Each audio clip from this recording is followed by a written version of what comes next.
민수기 32장 16절부터 27절까지 말씀입니다.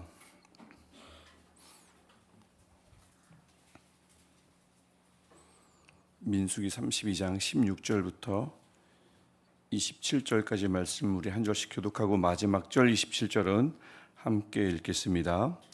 그들이 모세에게 가까이 나와 이르되 우리가 이곳에 우리 가축을 위하여 우리를 짓고 우리 어린아이들을 위하여 성읍을 건축하고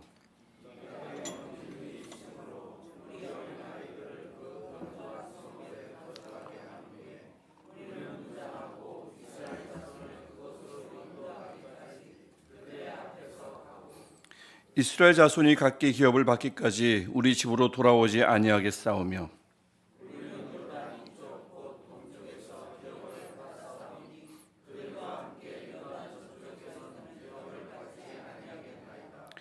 모세가 그들에게 이르되 너희가 만일 이 일을 행하여 무장하고 여호와 앞에서 가서 싸우되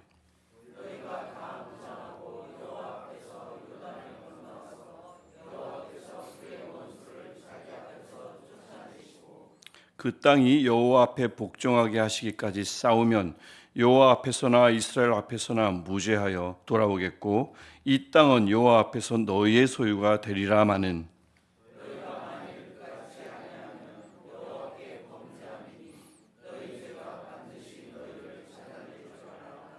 너희는 어린아이들을 위하여 성읍을 건축하고 양을 위하여 우리를 지으라. 그리하고 너희의 입이 말한 대로 행하라.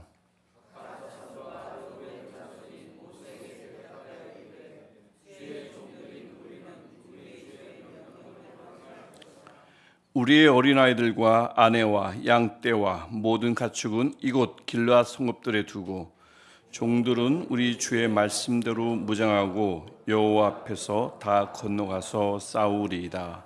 아멘. 부흥의 기간을 지나고 보니까 어느덧 말씀이 민수기 32장이 되었습니다. 우리가 건너뛰었던 31장은 어떤 장이냐면 이스라엘이 드디어 그 대적이었던 주 대적이었죠. 미디안을 무찌르고 이제 본격적으로 가나안 입성을 정말 코앞에 앞둔 시점이었습니다. 그럼 이제 그걸 무엇을 해야 합니까? 그들이 마음을 막 모아서 힘을 모아서 요단을 건너야 할 가장 중요한 때입니다. 그럴 때 갑자기 루벤과 갓 지파 이 갓 자손들이 돌연 뜻밖의 제안을 모세에게 합니다. 요단 동편에 있는 야셀과 길르앗 땅에 정착하고 싶다는 겁니다. 이게 1절 말씀입니다. 야셀과 길르앗 땅, 요단 동편에 있는 땅입니다. 요단을 건너야 하는 시점에 우리는 건너지 않겠다는 겁니다. 여기 머물겠다는 것입니다. 그들에게 가축이 많았습니다. 동편 땅은 그런데 가축을 키우기에 최적합 장소였습니다. 목초지였기 때문에 그렇습니다. 근데 여기서 문제가 무엇입니까? 야셀과 길르앗 땅은 요단 동편이라는 것, 즉 하나님이 주신 약속의 땅 바깥에 있는 지역이라는 것입니다. 하나님이 주신 것은 분명히 요단 서편입니다. 그래서 요단을 건너야 합니다. 그것이 그들의 운명이었습니다. 하나님의 약속이 그랬습니다. 그럼에도 그들은 하나님이 약속한 곳이 아닌데 좋은 환경만 보고 그곳에 살려고 했습니다. 그들이 계산했겠죠. 목초지라 가축들에게도 좋지만 여기서 머물면 가나안 서편으로 즉 요단을 건너서 갈 때 전쟁을 치를 일도 없고요. 그러니까 편안한 삶의 장소가 되고요. 그럼 결국 아이들과 아내에게도 살기 좋은 곳이 될 거라 판단했을 게 분명합니다. 그러니까 지금 여기서 멈추는 게 훨씬 낫다는 생각에 힘을 모아서 요단을 건너야 하는 중요한 시점에 느닷없이 모세에게 알린 것입니다. 남아있는 사람들은 뭐 전쟁을 치르든 뭐 힘겨워하든 그건 그들이 알아서 할 일이고 우리는 여기 남겠다는 겁니다. 그때 모세가 6절에서 책망을 합니다. 너희 형제들은 싸우러 가는데 너는 지금 여기 앉아있겠다고 하는 말씀입니다. 더구나 르우벤과 갓 지파의 결정은 그들만의 결정으로만 끝날 리가 없잖아요. 그게 7절 말씀입니다. 우리 7절 말씀은 우리가 함께 읽어보겠습니다. 시작. 너희가 어찌하여 이스라엘 자손에게 낙심하게 하여서 여호와께서 그들에게 주신 땅으로 건너갈 수 없게 하려느냐. 여호와께서 주신 땅은 건너가야 하는 땅입니다. 요단을 건너야 합니다. 그래서 그들이 그렇게 타협했던 것은 그들만의 문제로 끝나지 않고 공동체 전체를 낙심하게 하고 사기를 무너뜨리는 결과를 초래할 게 분명하다는 것을 모세가 말하고 있습니다. 그래서 모세는 그들을 꾸짖으면서 과거를 통해서 배우라고 10절부터 13절에서 굉장히 빠르게 말씀하고 있습니다. 그들의 조상들이 가나안을 정탐했을 때 그 실패했던 사건 있죠. 안악 자손이 보였습니다. 성읍이 견고한 것이 보였어요. 그들을 스스로 주눅들었죠. 스스로를 메뚜기라 여겼다가 약속의 땅을 받지 못하고 멸망당했다는 사건을, 이 사실을 10절부터 13절에서 말씀합니다. 그런데 그들의 후손이 그 역사로부터 40년 전에 일어났던 일입니다. 전혀 아무것도 배운 것이 없이 똑같은 실수를 반복하겠다는 것입니다. 이번엔 야셀과 길앗 땅에 또 여전히 눈에 좋게 보이자, 그들의 조상은 안악 자손과 성읍이 눈에 견고하게 보이자 스스로를 짓눌렀는데, 이번엔 야셀과 길앗 땅이 눈에 좋아 보이자 덥석 붙들고는 하나님이 주신 땅으로 함께 가지 않겠다는 것입니다. 이들은 결국 대를 이어서 눈에 보이는 대로 판단하는 치명적인 실수를 반복했던 것입니다. 눈앞의 상황이 열악해 보이면 회피하고 좋아 보이면 앞뒤 안 가리고 선택하는 실수 말입니다. 하나님의 약속은 안중에도 없어요. 그저 안목의 정욕에 이끌린 판단을 내린 것입니다. 모세는 그들의 어리석은 선택과 그들의 과한 욕심이 결국 화를 부를 것임을 14절과 15절에서 경고합니다. 14절, 이스라엘을 향한 여호와의 노를 더욱 심하게 하는 것이라고 말하고 있습니다. 15절, 너희가 이 모든 백성을 멸망시키리라. 이런 무서운 경고를 모세가 하게 됩니다. 그래서 모세가 그 세 가지를 지적하고 있는 것입니다. 첫째는 너희만 편히 있으려 하는 것이냐? 너희만 안정을 택하려는 것이냐? 둘째, 다른 지파를 낙심시키려는 것이냐? 셋째, 조상의 실패를 잊었느냐라고 하는 겁니다. 이런 질책을 듣자 르우벤과 갓지파 자손이 해명하는 것이 오늘 우리가 읽었던 본문의 앞부분입니다.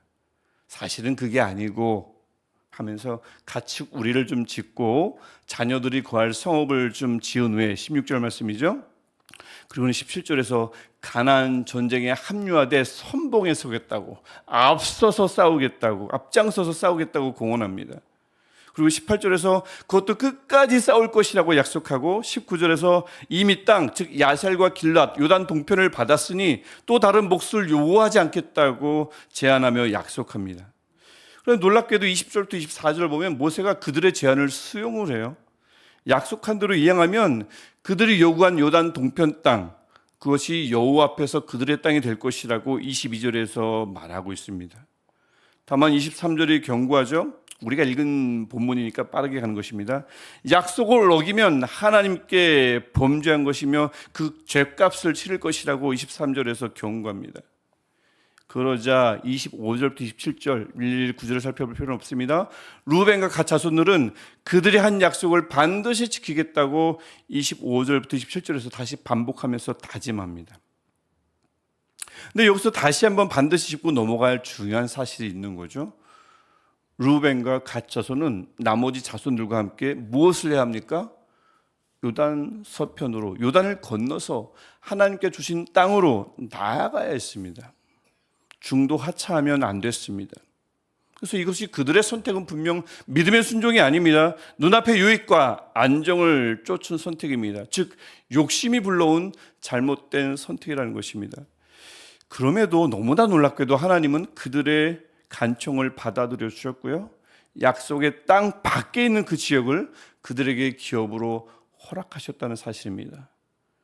그토록 그것이 마음에 들면 그곳에 있으라라고 하신 것입니다. 하지만 엄밀하게 그 땅은 하나님이 기쁜 마음으로 주신 약속의 땅은 아닙니다. 그들이 원하고 그들이 간청했기에 여기가 좋사오니 했기 때문에 참고 허용하신 땅이었습니다. 지난번에도 제가 언제 한번 언급한 적 있지만 사무엘상 8장에서 이 같은 사실은, 사무엘상 8장에서 이스라엘 백성이 왕을 요구하자 왕이신 하나님이 슬퍼하시며 허용하신 사실과, 왕권 제도를 허용하신 사실과 매우 흡사합니다. 그래서 결국 르우벤과 갓 자손들은 그들이 달라는 땅을 얻었습니다. 하지만 하나님이 약속하신 땅 그 중심에서 멀어졌습니다. 약속하신 땅을 받지 못했고 그 땅에서 멀어졌다고. 아주 멀진 않지만 거리가 떨어졌습니다. 그럼 그들의 이 선택이 정말 그들의 후손에게 어떠한 영향을 미쳤는가 잠깐만 살펴봐도 분명합니다. 분명 요단 동편은 목초지입니다. 풍성한 곳입니다. 처음엔 그랬습니다. 하지만 아쉽게도 그 요단 동편은 이방 땅들과 접경 지역이 되고 말았습니다. 그러다 보니까 열왕기하 15장 이하를 보면 북이스라엘이 먼저 멸망하죠. 멸망할 때 가장 먼저 무너진 땅이 바로 그곳입니다. 접경 지역이다 보니까 가장 먼저 침공을 받고 가장 먼저 무너졌습니다. 그 이후에도 경계 지역이다 보니까 그 지역은 늘 불안정했습니다. 그 결국 성경의 역사적 또 신학적 중심 무대에서도 소리 소문 없이 사라져 버렸습니다. 그래서 오늘 이 말씀은 우리에게 참 중요한 점을 우리에게 보여주고 있습니다. 사람은 저도 그렇습니다. 본능적으로 눈에 보이는 조건으로 판단하기 쉽습니다. 사람도 마찬가지고 환경도 마찬가지고 눈에 보이는 대로 판단하기 쉽죠. 그리고 그 기준에 따라 개인의 기준에 따라 선택하기 쉽습니다. 아니나 다를까 딱 르우벤과 갓 자손이 오늘 말씀을 보니 딱 그랬습니다. 그들이 얻은 땅은 분명히 하나님이 약속하신 땅이 아니고요. 하나님께서 참고 허용하신 땅이었습니다. 그리고 결국 약속의 중심에서 멀어진 거죠. 벗어난 거죠. 그들의 그런 섣부른 판단이 그들로 하여금 중요한 사실을 잊게 한 겁니다. 그들의 마음에 들었던 욕심이 그들로 하여금 너무나 중요한 사실을 잊게 한 것입니다. 하나님의 복은 목초지처럼 푸르고 편안한 곳에 임하는 것이 아니라는 사실 말입니다. 하나님의 복은 설령 전쟁과 같은 위험이 도사리고 있다 할지라도 그분이 약속을 끝까지 믿고 그분의 땅에 들어갈 때에 그 위에 하나님의 복이 임하시는 것입니다. 그러니까 하나님의 백성이라면 순종 없이는 약속을 누릴 수가 없고 믿음 없이는 하나님의 복을 누릴 수 없음을 오늘 본문은 우리에게 선포하고 있습니다. 그런데도 많은 사람들은 르우벤과 갓 자손처럼 요단 동편에 머물고 싶은 유혹을 수시로 받습니다.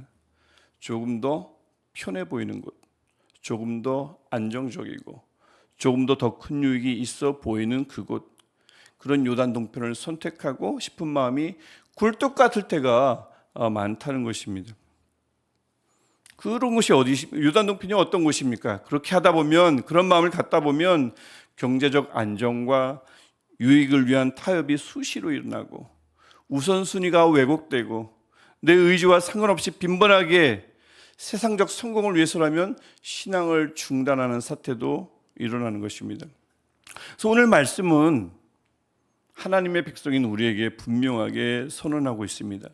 요단 동편에 머물고 말 것인가? 요단 동편에 머물지 말라고 말씀합니다. 요단 동편을 떠나 요단을 건너라고 말하고 있습니다. 하나님이 처음 약속하신 것과 다르다면 아무리 내 판단에 옳아 보여도 이것이 맞다고 생각이 들어도 하나님이 처음 약속하신 것과 다르다면 하나님이 기뻐하시지 않을 게 뻔하다면 계산을 멈추고 두려움을 내려놓고 끝까지 하나님의 그 약속을 붙들라고 말씀하십니다. 6월의 첫 새벽 예배를 드리는 오늘입니다. 6월 첫 새벽 예배입니다. 간절히 바라기는 외적 조건에 머물기 쉬운 우리의 시선을 그냥은 안 되잖아요. 말씀을 의지해서 온전히 하나님께 고정하고 오로지 그분의 약속에 귀 기울이는 가나안 백성의 삶을, 하나님의 복의 대상이 되는 삶을 살기를 주님의 이름으로 축복합니다. 어떤 것도 어떤 시선도 어떤 기준도 아닌 하나님의 약속, 그렇죠. 우리를 처음 부르실 때 우리에게 말씀하셨던 그것, 우리에게 처음 약속하셨던 그 하나님의 말씀, 늘 그것을 집중하고 그 말씀에 집중하고 그분의 약속에 집중하며 가나안 백성의 삶, 하나님이 약속하신 것이라면 아무리 그것이 어려워 보여도 좀 힘들어 보여도 합리적이지 않아 보여도 그것을 향해 달려나가는, 요단을 건너가는 저와 여러분 되시기를 주님의 이름으로 축복합니다. 기도하겠습니다. 하나님, 오늘도 우리를 말씀 앞에 세워주셔서 참으로 감사합니다. 행여 우리가 오늘 말씀에 나와 있는 르우벤과 갓 자손처럼 말씀보다 조건을 먼저 생각하고 믿음보다 계산을 앞세웠다면 우리의 어리석음을, 우리의 섣부름을 용서하여 주옵소서. 조금 더 편하고 안정적인 요단 동편에 머물지 않게 하시고, 하나님의 진정한 복은 안락함 속에 임하는 것이 아니라 말씀에 순종하여 나아가는 그 길 위에 있음을 다시 한번 깨닫게 하옵소서. 하나님, 그래서 오늘도 우리로 하여금 계산을 멈추게 하시고 두려움을 끊게 하시며 하나님의 약속을 끝까지 붙들고, 조금은 우리 눈에 불확실해 보여도 주님의 뜻이라면, 주님의 약속이라면 순종하며 걷는 우리가 되게 하옵소서. 또한 하나님, 간절히 바라기는 오늘 나의 결정이 공동체의 낙심이 되지 않게 하시며, 오늘 우리의 순종이 누군가에게 믿음의 이정표가 되게 하옵소서. 예수 그리스도의 이름으로 기도합니다. 아멘. 하늘에 계신 우리 아버지, 아버지의 이름을 거룩하게 하시며 아버지의 나라가 오게 하시며 아버지의 뜻이 하늘에서와 같이 땅에서도 이루어지게 하소서. 오늘 우리에게 용할 양식을 주시고 우리가 우리에게 잘못한 사람을 용서하여 준 것 같이 우리 죄를 용서하여 주시고 우리를 시험에 빠지지 않게 하시고 악에서 구하소서. 나라와 권능과 영광이 영원히 아버지의 것입니다. 아멘. 오늘 우리가 가나안 백성으로 살아가는 삶을 위해서, 또 하루 앞으로 다가온 대선을 위해서 우리를, 나라를 어려움, 온갖 위험으로부터 건져달라고 오늘도 힘을 같이하여 하나님께 우리 할렐루야로 기도하겠습니다. 할렐루야. 하나님을 오늘도 찬양하며 예배합니다. 우리 기도에 귀 기울여 주시며 우리의 마음을 감찰하소서. 말씀을 통해 우리에게 하나님의 진리를 깨닫게 하시고 그 하나님을 따라 살아가는 삶이 복됨을, 하나님의 약속이